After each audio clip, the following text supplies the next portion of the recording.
Welcome to KLU59 Sports. I'm your host, Kevin Lewis, a marketing manager for Chipotle's Real Food for Real Athletes campaign. And today we got two great ones. We'll start off at first with Coach Odell Jones. Coach Odell has been coaching for 25 years, a couple of those with the Carolina Panthers, but mostly with your D2, D3, NAIA schools. He's been around and he has a wealth of knowledge that's going to be able to help a ton of kids and parents out there that are right now, in the midst of looking for schools. What's going on, Coach Jones? It's all good, man. Thanks for having me on. I appreciate it, man. I got my boy Keith Rucker with me too, so we all good. Well, that's excellent, man. And I'm going to start off by saying, did you get the food yet? It should be on the way. Oh, we got the food now. My wife is happy. Happy wife, happy life. We straight. Absolutely. So I see y'all keep it simple around there, just a little burrito. To keep that's right. Don't eat a lot. Look here. I ain't trying to get them full now. She still got to cook that. Oh, wow. Hey, we going to eliminate that part of the conversation. I don't want you to get in trouble. And second here, we got a 6-year NFL vet, that D-line game, play around that nose, play around that 3 technique. Yes, sir. Went a graduate of Ohio Wesleyan University, and right now at Capital University as their new defensive line coach, Mr. Keith Rucker. What's going on, Keith? Hey, you got it, man. I appreciate you giving me the invite, man. We're going to have a good time. It's always good to talk football, and it's always good to talk with people who know the game. So absolutely, man. Yes, So yes. We're going to get right at it, man. You guys have spent a lot of time around, the D2, D3, NAIA programs. And, I'm in an area, my territory down here is the Central Florida territory, Orlando, to be specific. And, we'll start with you, Coach Jones. Tell us some advantages about going to programs, or being part of programs and universities like the ones like Assumption. Well, the good thing about a smaller school, and Keith can tell you this, is that you get more contact with the players. It's a little bit more personal, because those guys are around you a lot more. Even though we still have some restrictions, like Division I, but it's just not as a lot. And two, it's just it's more of a community situation. Being where I'm at up in Worcester, again, I enjoy it, man. And I was very fortunate again be at every level to coach. But again, the gratification is getting the student athletes better. That's how I look at it. Mm-hmm. Coach Ruggs, same question, man. What about, schools like Capital really attracts kids and really gives them an opportunity to chase after their dreams? Well, a few things. The big thing for me, Kev, is that coming from a Division III university and making it to the NFL speaks volumes in itself. But again, like Coach Jones said, it's the relationship, and the guys that I'm recruiting, I don't just recruit them and have them come there and play football and then I'm done with them. I become the second parent. So when they ain't doing it right, I put my foot on their neck. Yeah. All right. So, and I treat them as I treat my own kids at home, because I hope that when my kids go out and go to those universities, no matter what division it is, that those coaches are also going to hold them accountable. But the big thing for me is the relationship and being able to, like Coach Jones said, put hands on. You can go in the weight room with them, whereas at a Division I school, you got a strength staff. At a pro level, you got a strength staff, right, and you don't really see that side. Whereas here, you get to see them work out. You get to see them putting their extra reps in. They come by your office once, twice a week for academic meetings. Just those little intangibles, I think, are the things that kind of pushed me to love that Division II, Division III level.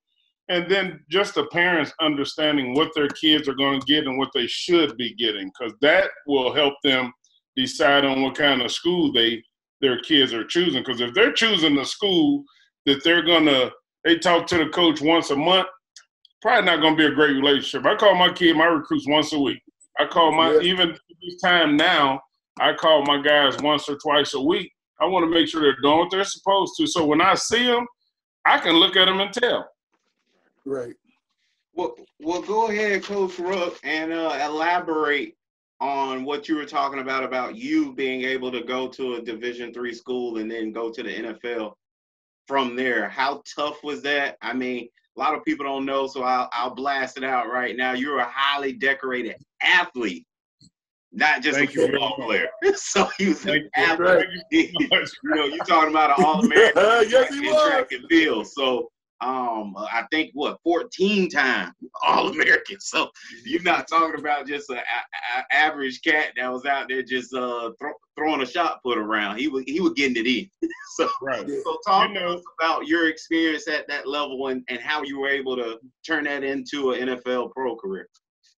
I sure will. And you know what, Kevin, a great piece for me and my testimony to a lot of kids is I started out at a Division I university at Eastern Michigan on a full scholarship. Correct. I blew my scholarship, and I went home and had to learn the hard way, went to a couple community colleges, couple JUCOs, and ended up getting a second opportunity to go and attend Ohio Wesleyan University, where the head football coach there was my brother's coach when he was in college. Mm-hmm. So there was the connection. There was the resource. So I went back to Ohio Wesleyan in January of '89 and never left until I was done. But while I was at Ohio Wesleyan, played football, did track, played basketball my senior year of college, and was actually the sixth man of the year in the conference, averaging 10 and 9, playing against 6'9", 6'10" guys every night. However, again, what you said earlier, I was an athlete. I wasn't somebody that was crippled by saying I'm a football player, I'm a basketball player, I'm a track guy. So again, went there and 5-time national champion shot put and discus, in the NCAA Track and Field Hall of Fame. I got a lot of accolades, a lot of pats on the back, if you will, but it all was because of my upbringing, being the youngest of 8 kids, house full of athletes, had no choice. You to fit in, everybody doing A, B, and C, you got to do it too, or you're going to be an outcast. But, I had a great career at Ohio Wesleyan, played football all 3 years, All-American all 3 years, did track all 3 years, was All-American all 3 years there, and national champ again. Like I said, the only nationals I did not win was my senior year because I was in minicamp with the Cardinals. So wow, that was a good reason not to be going to nationals. Exactly. But I mean, that's a great opportunity, man, and had some great coaches along the way. One of my biggest mentors is Bruce Tall. He was at Ohio Wesleyan when I got there. Did all kind of internships to see what I needed to be doing in order to have an opportunity to play at the next level. And, after he left Ohio Wesleyan, went on to coach at West Virginia with Rich Rodriguez. Last I talked to him last year, he was down in Mississippi State. So, and that's those are the most influential people in my life besides my mom and my brother who raised me, are my coaches, man. Right. Because I love the way they did things. Brought me into their fold with their family, their kids, and I want to do the same thing. I want to be that guy that everybody say, man, Coach Ruck helped me out. Coach Ruck this, Coach Ruck that. Right. And that's why I do what I do. Well, Coach Jones, man, like I'm down here in a hotbed, being in Florida. Right. I mean, you pull up the numbers every year, Division I scholarship guys. We finished number 1. Texas and California kind of fall in 2 and 3. Okay, so down here, the issue with these kids is everyone's a Division I football player, right? Right. In their mind, and it's hard talking to parents. It's hard talking to kids because guess what? There's like 2 or 3 other kids going D1 on their team, so it's like they're around it so much more. They're, there's always every coach in the country, top 25, are down here in and out of these high schools during recruiting periods. So they are next to it. So just giving you the backdrop. How tough is it for kids like this with that mindset to kind of talk to them, to come in and say, hey, this university and this level of football will really suit you better than going to those universities, maybe trying to get a walk-on, a preferred walk-on or something like that. Talk to us about that. How do you convince kids, Coach Jones? Well, for me, it's kind of easy because we got scholarships. Right. So we can get a kid a scholarship. And at the end of the day, that's what majority of athletes want to say, they get a scholarship. Now, the scholarship can range from anywhere between $500, and Keith will tell you this, from $500 all the way up to a full ride. So wow. As long as the kid put his name on a piece of paper, he's happy.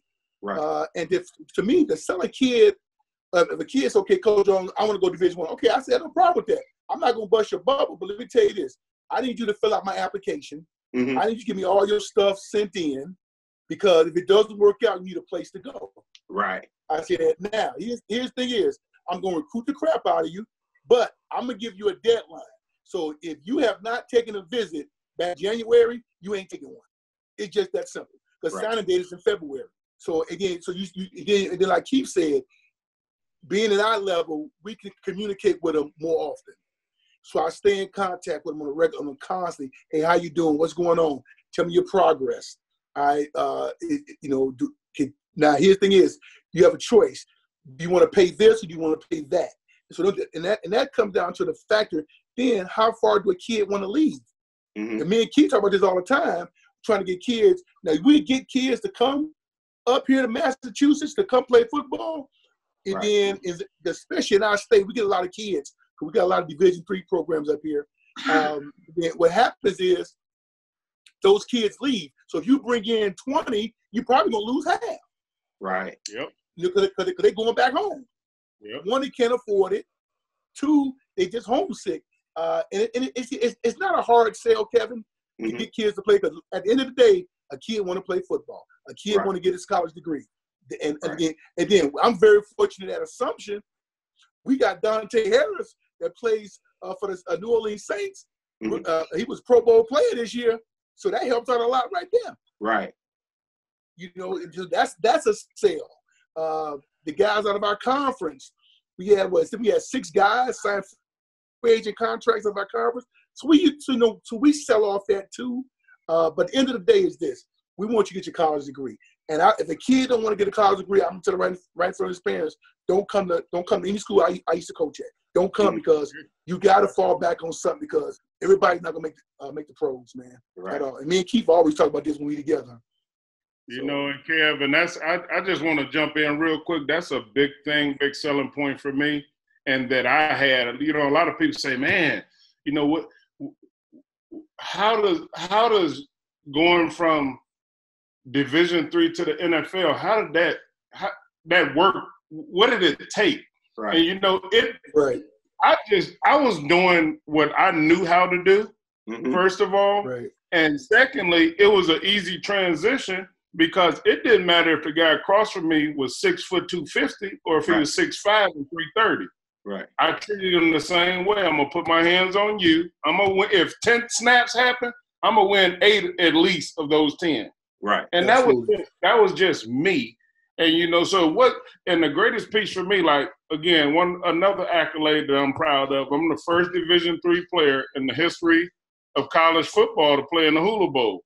Wow. And the crazy part of that for me, Kevin, is when I finish my games on Saturday, we usually got done about 1 o'clock at the D3 level, right? I go back, I'm watching college games, and all of a sudden, in January, my senior year, I'm in Hawaii playing with them same dudes I was watching on TV. Yeah. And first play of the game, I chased Dave Klingler out of the pocket, out of bounds, and Joe Namath on the sideline interviewing me. I mean, a kid from the south side of Chicago, his dream came true. Wow. You know what I'm saying? But I had to put the work in. And like I'm looking for student athletes. I don't want a kid to come, oh man, I'm going to the league. Because if that's his only goal, he ain't got a chance. Wow.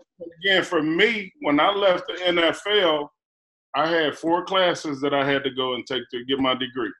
And I went back, and I mean, it worked out so perfectly for me. I had an academic advisor that said, guarantee me when you're done with the league, you're going to call me. And I did. So what she did for me is when I got done playing with the Kansas City Chiefs, I called and say, Margie, I'm done.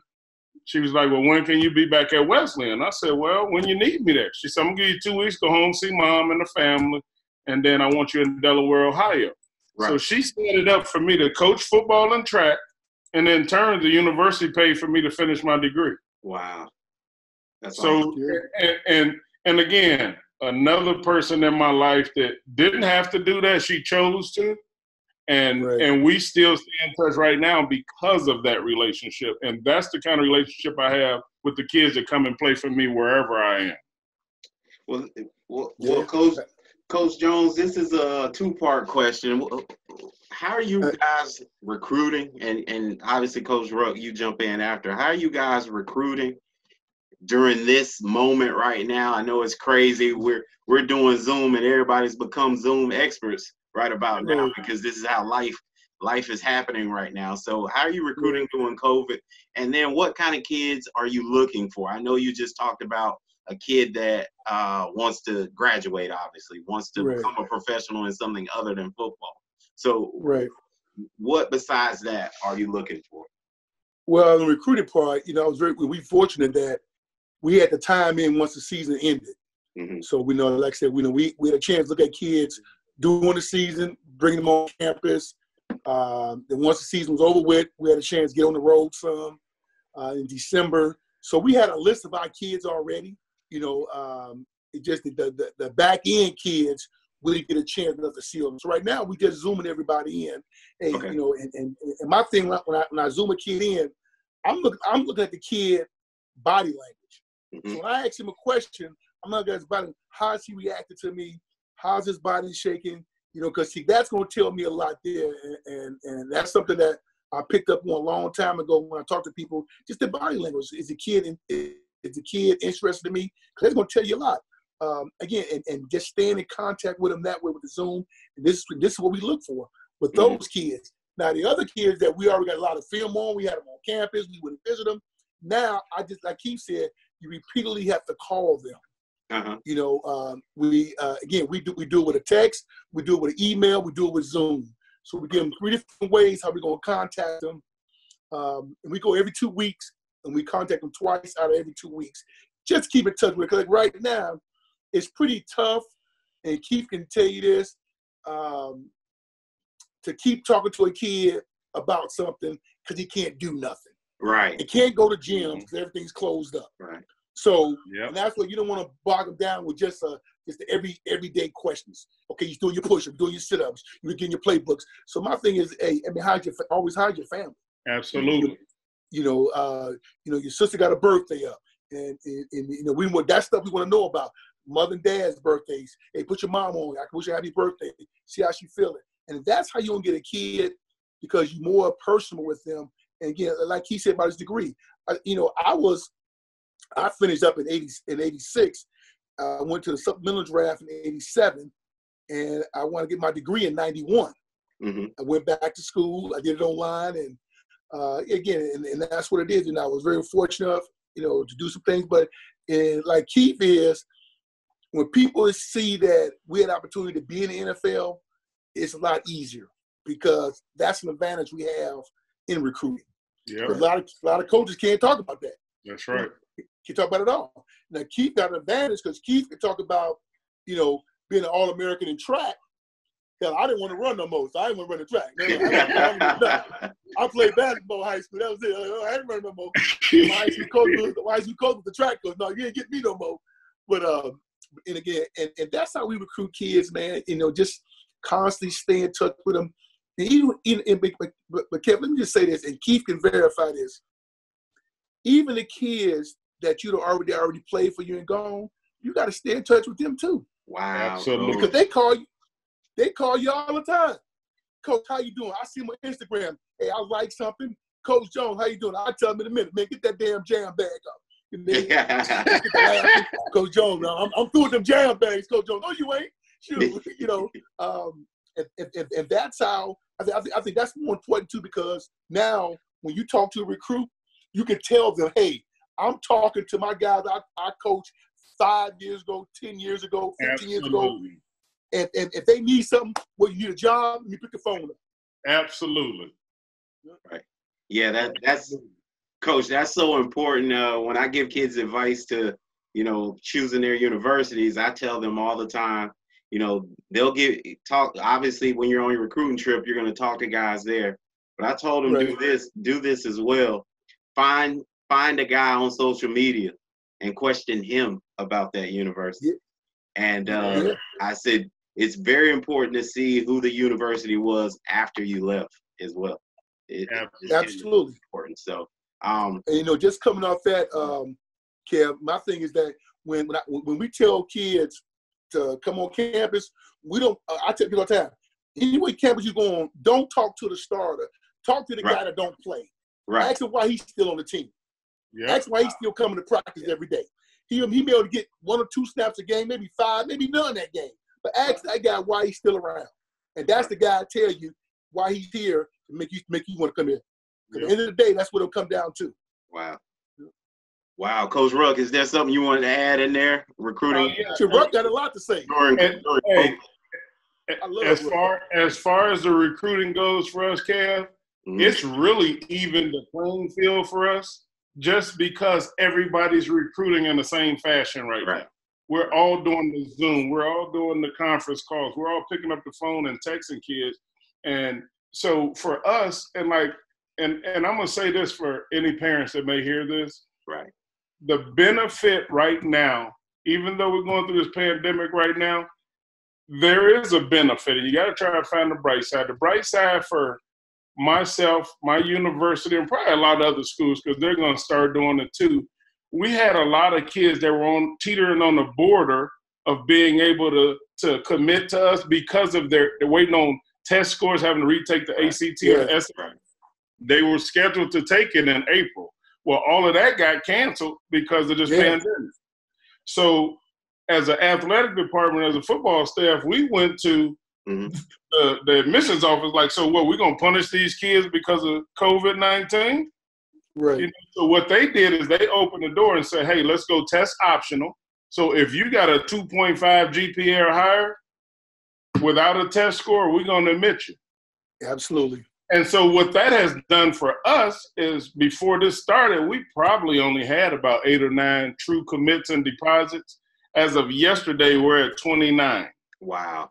And it just changed the game. But it really don't change a lot for me because I'm still doing the same thing. I'm picking up the phone. I'm sending text messages. I'm sending emails. And O hit on a excellent point. To understand a recruit's surroundings and his family changes the game. Yeah. When I talk to my guys, I'm like, how's your dad doing?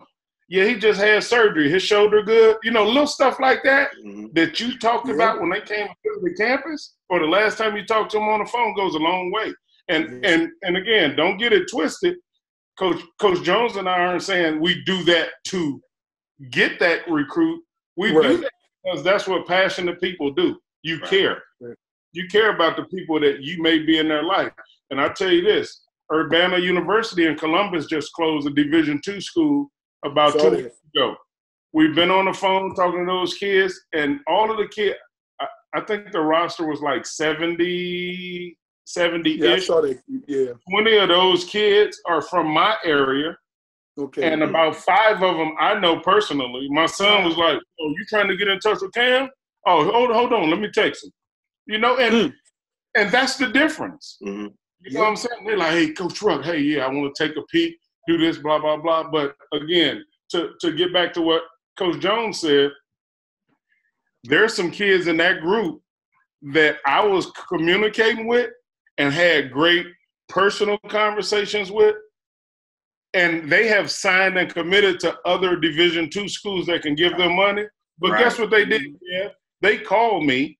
Not text me. They called me. Hey, Coach Ruck, appreciate the love you showed, man. Give me an option, a plan B.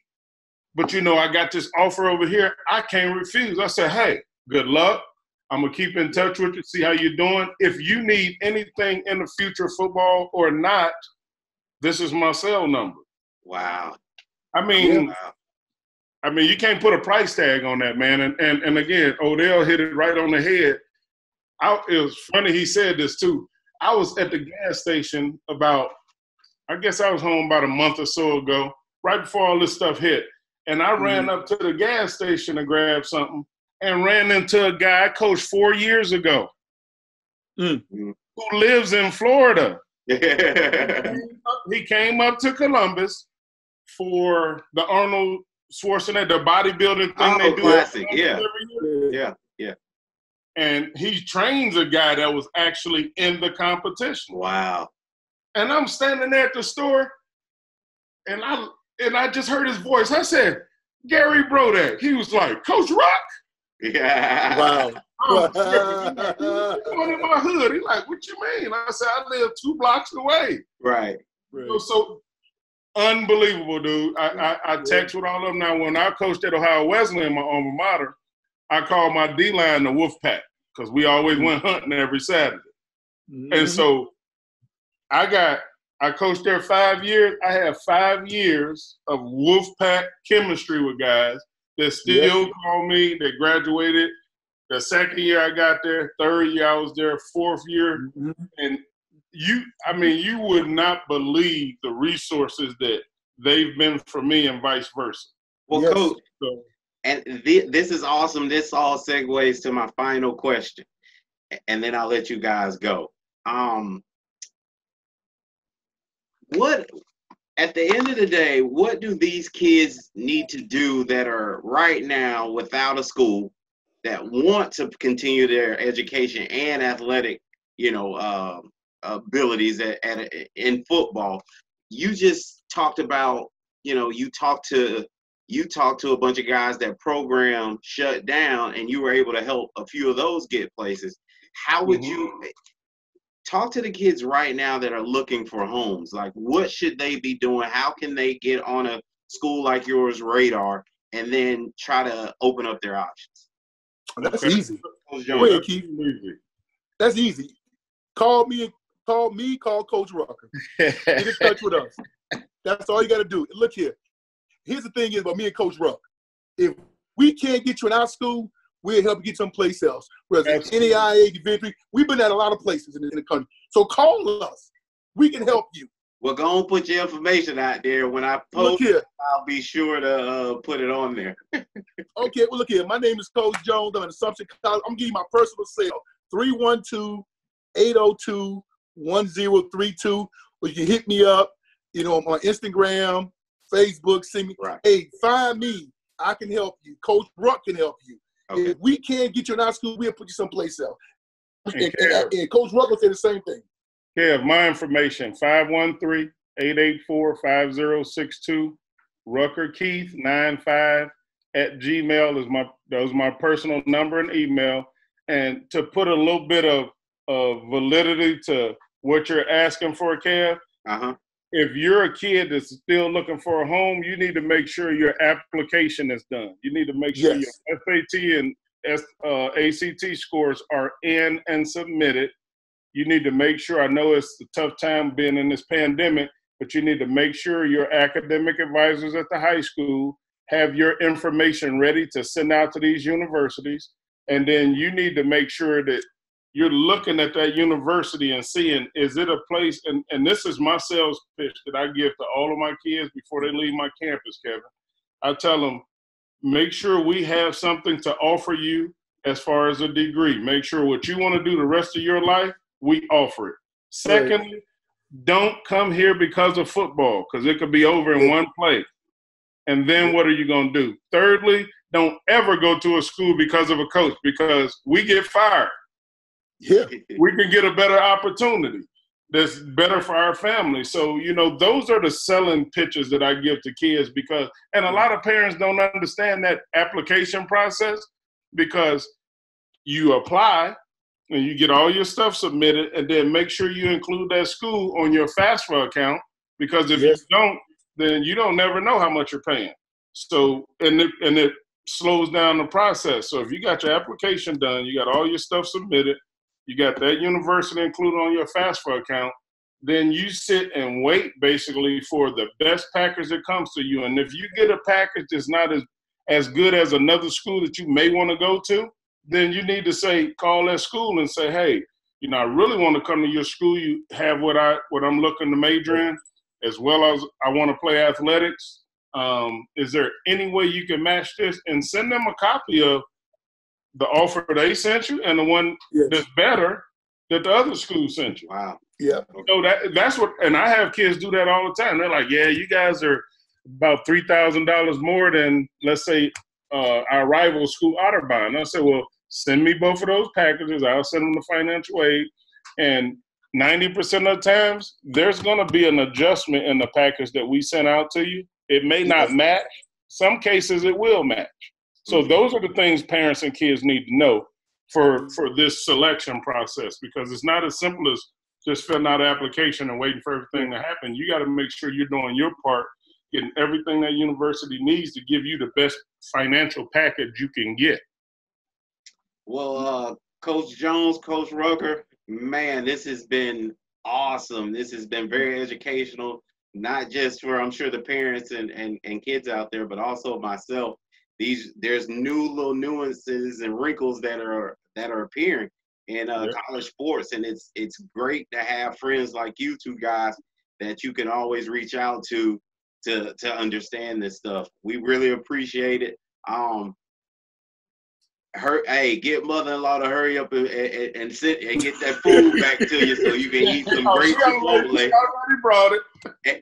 And Coach Jones, I'm gonna let you off the hook right now so you can get all in your Chipotle. And I appreciate you guys for joining in with me. Hey, my pleasure. Good to talk to you guys, man. Thanks, Kev. All right. Have a great day. Thank you, Kev. Later, Keith. All right. Have a good one.